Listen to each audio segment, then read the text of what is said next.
Olá, tudo bem? Vamos dar início então à parte de vigas dentro do nosso curso de estática para sistemas estruturais em aço.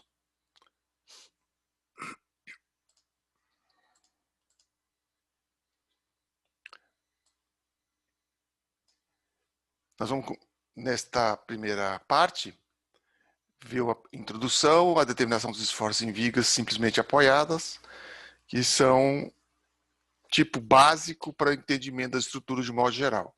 Vale dizer já que vigas é um caso particular de pórtico. É uma simplificação importante e é um caso prático que ocorre em muitos casos das estruturas correntes, em qualquer tipo de material, aço, madeira, concreto.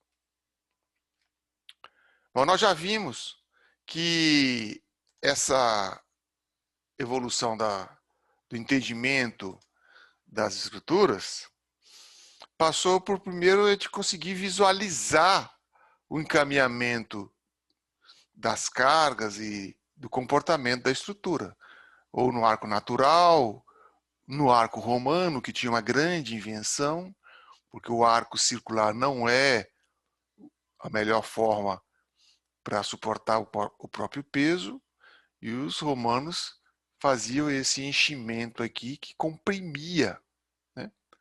Também mostramos que na Idade Média, Alta Idade Média, tinha lá as catedrais góticas com esse arcos que era possível verificar claramente.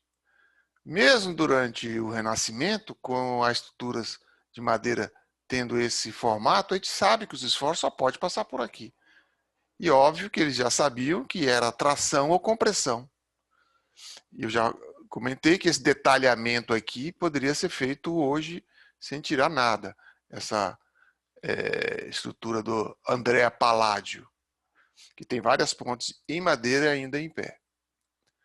Mesmo essa ponte do Brunel, Isambard-Kingdom Brunel, da metade do século XIX, 1850, também nela era possível ainda verificar os esforços, como se davam e por que podia usar um pilar de pedra para suportar, porque era só compressão, né?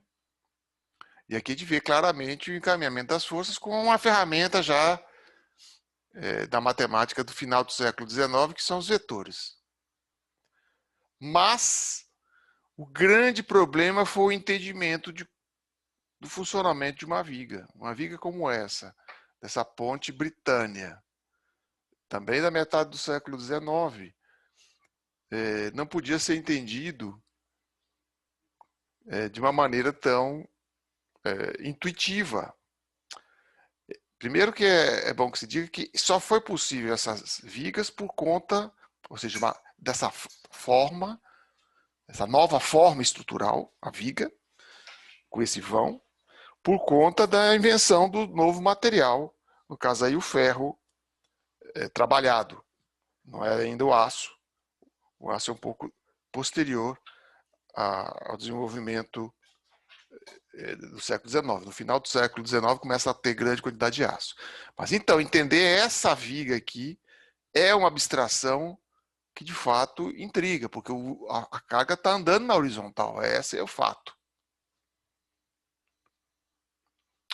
Bom, então, a pergunta como as forças externas, ou seja, as cargas, são transmitidas pela viga até os apoios. Essa é a pergunta que a gente vai se fazer ao longo dessa parte do curso, e nós vamos ver que existem duas respostas, uma mais física, que é entender que a estrutura tem que se deformar, e a outra um pouco mais matemática, vamos dizer assim, que é por equilíbrio de forças. Então, essas são as duas abordagens que a gente vai seguir nesses próximos itens da matéria. Uma primeira abordagem rápida vamos fazer agora sobre deformações. E nesse capítulo inteiro será sobre equilíbrio. Então vamos falar mais sobre essa resposta física. Está aqui uma viga sem carga. A gente pode imaginar que o peso próprio é tão insignificante que para o vão considerado não tem esforço, é muito difícil de medir, ou seja, desprezível, e a viga fica indeformada. Então, se ela não deforma, porque não tem carga. Se ela tem carga, então ela tem que se deformar. Então, foi colocada aqui uma carga, e essa linha aqui é a forma da viga deformada. Essa aqui, deformada. Então, está aqui, viga com carga deformada. Ela vai estar deformada. Então, a gente conclui o seguinte: a carga produz deformação. Ao se deformar, provoca tensões.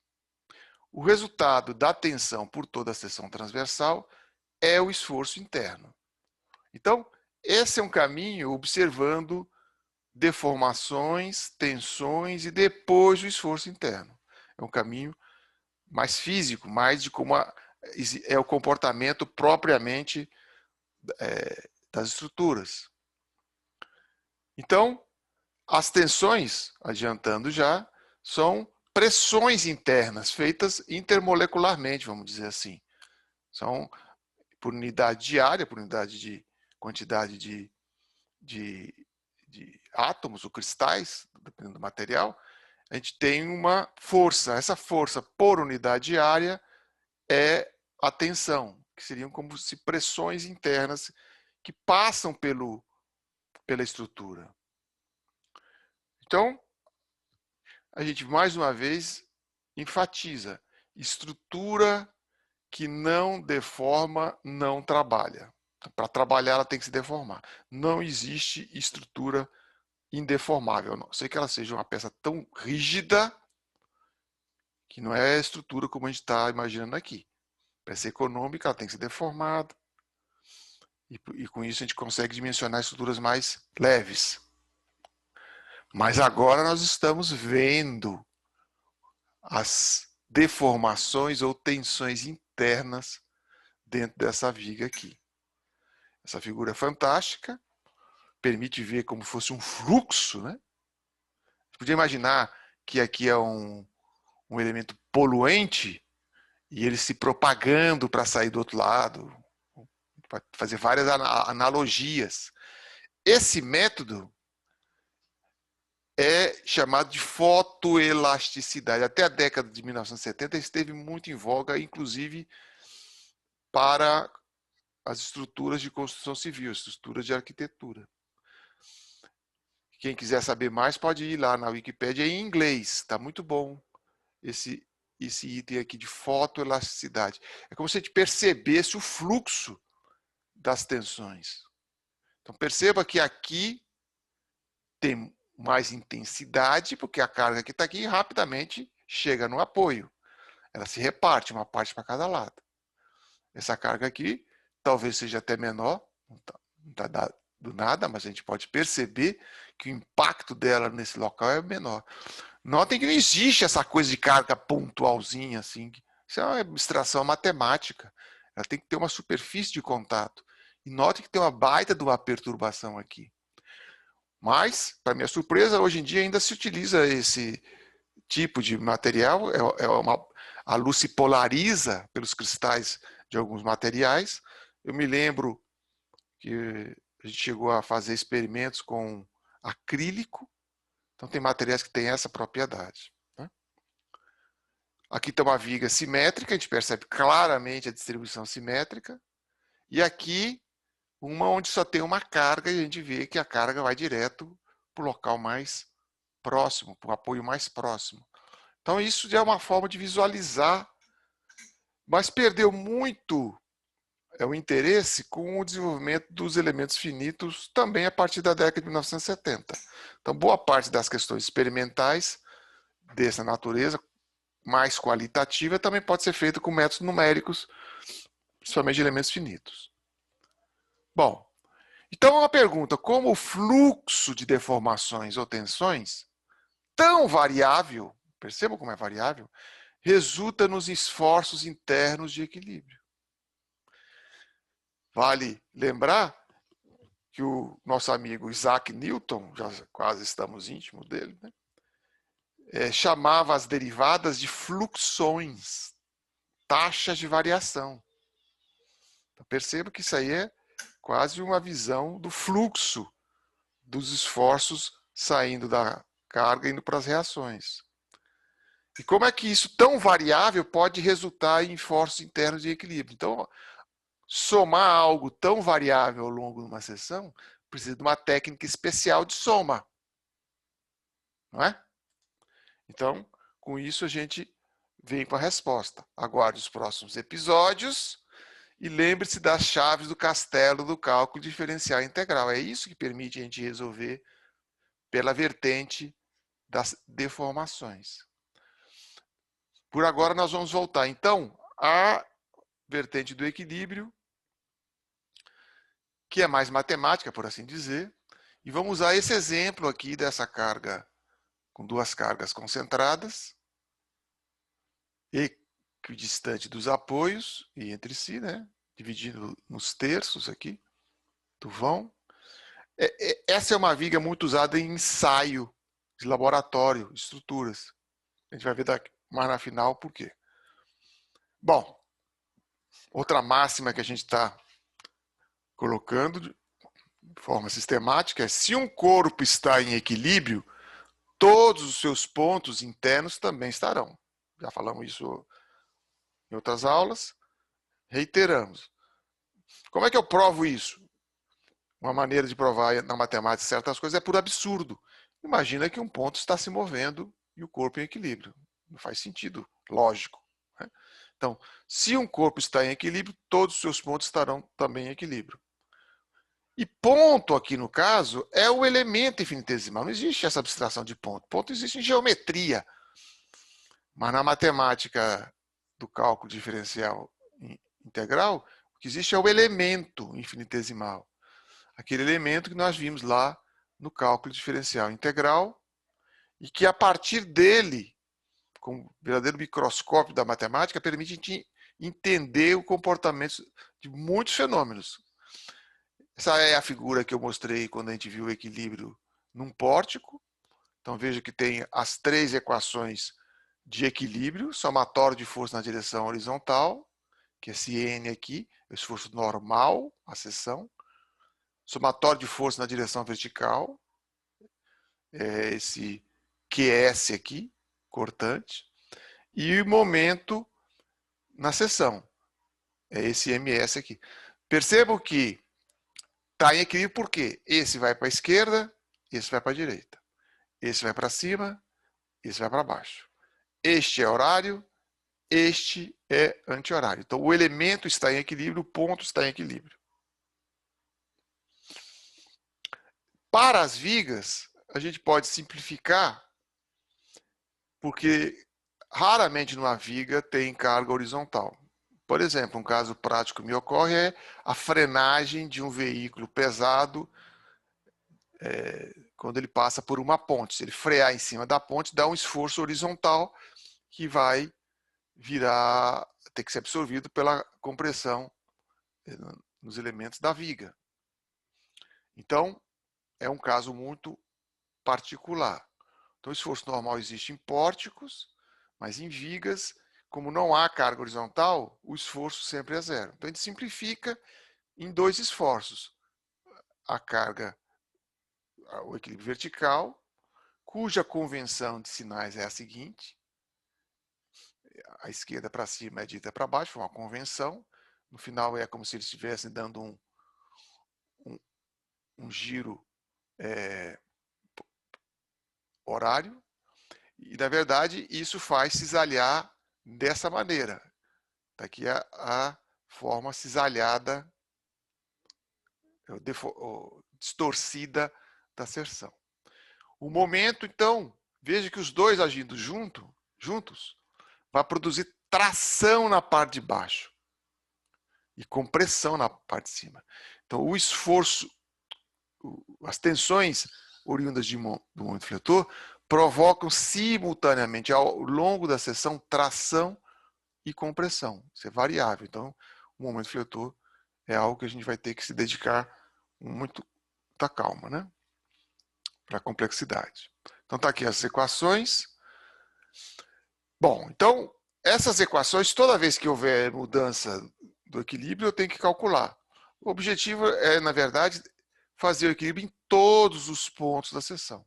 Mas quando não há nada de variação, carga nenhuma, ou a variação é constante, a gente permite saber o comportamento entre esses pontos. Então, os pontos que a gente vai fazer essa verificação do equilíbrio em todos os pontos de mudança de carregamento, incluindo, obviamente, as reações, que as reações são carregamentos sob a viga.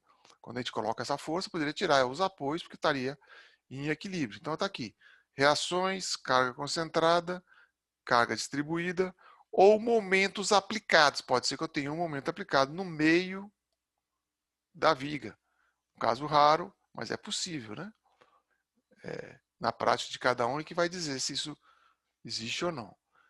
Pode também estar aplicado nos extremos, como é um caso que a gente vai ver mais na frente. Então, vamos calcular nos pontos A, B, C e D. Veja que o ponto C e D são simétricos, A, B e C, respectivamente. Está aqui o elemento infinitesimal e as reações dos esforços. Então, isso aqui é ação, aqui, digamos, é reação. Isso aqui tem que estar em equilíbrio, um para cima, outro para baixo. E aqui também equilíbrio. Aqui está horário, aqui anti-horário. Veja que o equilíbrio da esquerda, no mesmo ponto, das forças à esquerda, no mesmo ponto, tem que ser igual ao equilíbrio à direita. Então, esses dois são iguais. Tanto faz eu entrar com essas forças ou com essas, tem que dar o mesmo resultado. Certo? Notem que se eu esquecer agora o elemento infinitesimal, eu posso ver que esse aqui está para baixo do lado de cá e aqui está para cima. Então, as convenções de sinais de esforços internos nas vigas costuma ser um pouco difícil de lembrar. Eu confesso que eu sempre lembro do elemento infinitesimal. A partir disso, eu faço todas as convenções necessárias. Ok? Então, está lá a convenção do lado esquerdo. Vamos fazer o equilíbrio vertical, que é o esforço cortante. Tá ok? Então, no ponto A, eu tenho a esquerda do ponto A, obviamente não tem viga, então é zero. A partir daí aparece essa carga sobre o elemento infinitesimal e a partir de lá tem que ser equilibrado um pouquinho depois por um cortante, que como a gente viu pela convenção, é para baixo. Quando eu faço a somatória de forças, veja que fica mais 100 menos Q, porque está para baixo, igual a zero, Q é igual a 100. Então veja que se a força está para cima, o resultado é positivo. Ok? Como aqui não tem carga, todos os pontos aqui vão ter o mesmo somatório de carga, que é 100. Então, até antes do ponto B, a gente vai ter o mesmo valor de equilíbrio. Depois do ponto B, vou ter o quê? Mais 100 menos 100. Então, mais 100 menos 100 mais Q é igual a zero. Portanto, Q é igual a zero. Então, depois do ponto Q, o cortante é nulo, por causa do equilíbrio dessa viga aqui. Então, nesse trecho aqui, a gente vai ver que o equilíbrio de cortante é nulo. Isso aqui eu só estou enfatizando que antes de B tem que ser zero. Então, notem que, perdão, antes de B, o equilíbrio é igual ao ponto A.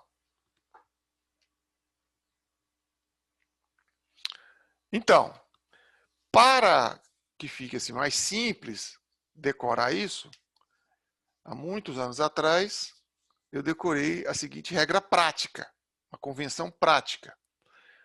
Para o esforço cortante, vamos entrar sempre pela esquerda. Ok? Sempre entrar pela esquerda, ou seja, sempre pegar as forças que estão à esquerda do ponto, porque a gente vai verificar que é muito simples de fazer o equilíbrio. Se a força está para cima, é positiva. Então, isso aqui é para cima, positivo.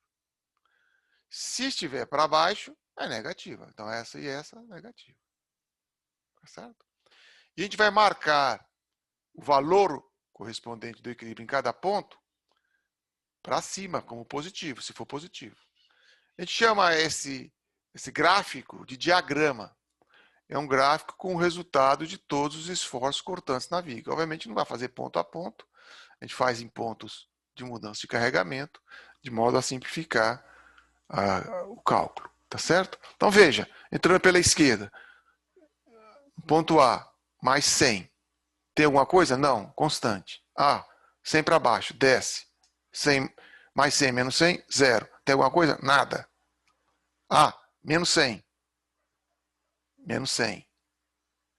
Nada. 100, 0. Então, a gente vai percorrer a viga para fazer esse diagrama que é o gráfico resultante de todos os esforços, todo o equilíbrio em todos os pontos. Vamos fazer agora o equilíbrio de momentos. Lembrando que momentos são a força vezes a distância perpendicular de todas as forças externas, que vai resultar num momento fletor interno de equilíbrio. Então, essa força externa vai produzir internamente um momento que vai variando, e em cada um desses pontos aqui, eu tenho que ter internamente um momento contrabalançando, que é um momento interno. Então, vamos pegar o ponto A primeiro, está aqui. Então, notem que essa força passa pelo ponto A. Lembrando que momento é força vezes a distância perpendicular ao ponto tomado. Então, a linha de ação é essa aqui, passa pelo ponto, a distância da linha de ação ao ponto tomado é 0. Então está aqui, ó, somatório do momento em torno do ponto A vai ser mais 100 vezes 0, menos m, porque é anti-horário, ok? Igual a 0. Portanto, o momento é 0. Então, é uma regra, praticamente. Sempre que eu tiver um apoio, o momento vai ser 0. A não ser que tenha um balanço ou que tenha um momento aplicado aqui, nesse ponto. Se não tiver, já sei, é 0. Vamos fazer agora o momento no ponto B, tomando só as forças da esquerda. Tá bom? Somatório, momento no ponto B, vai ser o quê? 100. Qual é o braço de alavanca? 2. Essa força aqui passa pelo ponto 100 vezes 0, menos m, que é anti-horário. Então, notem que essa força com essa aqui tem que estar em equilíbrio. O momento dessa força com esse momento aqui tem que estar em equilíbrio. Então, 100 vezes 0 é 0, 100 vezes 2 é 2, passa para o outro lado o m. O momento é 200. 100 vezes 2. Ok? Que equilibra internamente essa força, o momento dessa força externa. Uma forma prática de ver isso é o seguinte. Imagine que tem essa força aqui, que esse ponto B está fixo. Eu simulei como fosse um engaste. Tem um momento aqui, de reação. Então, observem que essa força sozinha, quando é aplicada aqui, tende a deformar dessa maneira, tá vendo? Isso provoca uma tração embaixo, concordam? Obviamente, em cima vai diminuir um pouquinho. Então, essa tração embaixo é muito importante. Porque se fosse uma viga de concreto armado, seria onde colocaria a armação. Então, se traciona a parte de baixo, é positivo. Essa é a convenção prática que a gente faz. Ok? Então, a convenção prática é a seguinte. Momento positivo é provocado por forças que tendem a tracionar a fibra inferior da viga. Ah, mas concreto não tem fibra, aço não tem fibra, mas é uma alusão histórica à viga lá do Galileu, que era de madeira, e madeira tem fibra. Certo? Então, a gente chama de fibra essa parte inferior ou as camadas da viga. Ok? A convenção europeia e brasileira, que é de concreto armado, é essa. Tração na parte de baixo é positiva, porque é onde eu coloco a armação. Os americanos, eu acho que são os únicos, usam a convenção ao contrário. Se é positivo, marca o eixo para cima. Isso costuma confundir um pouco ao estudar bibliografia de origem americana. Tem que tomar esse cuidado e de lembrar. Mas por que os americanos não adotaram essa do concreto armado que é tão natural para a gente, né? Porque lá o concreto armado não teve o vigor como teve aqui na Europa. Lá o aço é utilizado por todo o século. Então o aço tanto faz tracionar em cima como embaixo. Essa convenção, é muito importante dizer, independe do lado. Então foi uma maneira de ter uma única convenção na cabeça.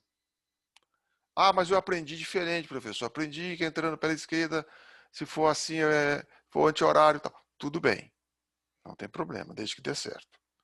Aliás, só um único aluno até hoje eu aceitei o diagrama invertido. Ele, inclusive, é professor de vocês. Ele estudou muito tempo nos Estados Unidos. Quando ele veio para o Brasil completar o curso, teve que fazer minha disciplina e ele fez ao contrário, mas ele sabia fazer perfeitamente ao contrário, seguindo a convenção americana. Em resumo, a convenção, equilíbrio por toda a viga. O equilíbrio deve ser feito em todos os pontos de mudança de carregamento, reação, carga concentrada, carga distribuída e momento aplicado. A convenção prática de esforço cortante é entrando pela esquerda, se a força está para cima, é positivo, se a força está para baixo, é negativo. Marcar o diagrama positivo para cima. O gráfico com o resultado de todos os esforços cortantes na viga é o que a gente chama de diagrama de esforço cortante. E no caso do momento fletor, é essa convenção de sempre observar em relação ao ponto tomado se a força produz tração na parte de baixo, aí seria positivo, ou na parte de cima. Então vejam que isso pode ser feito independente do lado, que facilita na hora de aprender por muito tempo. Muito bem, essa foi a primeira parte, uma introdução, que a gente espera que vocês vejam com calma essa introdução para relembrar as questões de convenção. E a gente vai fazer agora mais 5 exercícios, exemplos práticos. Ok? Até breve.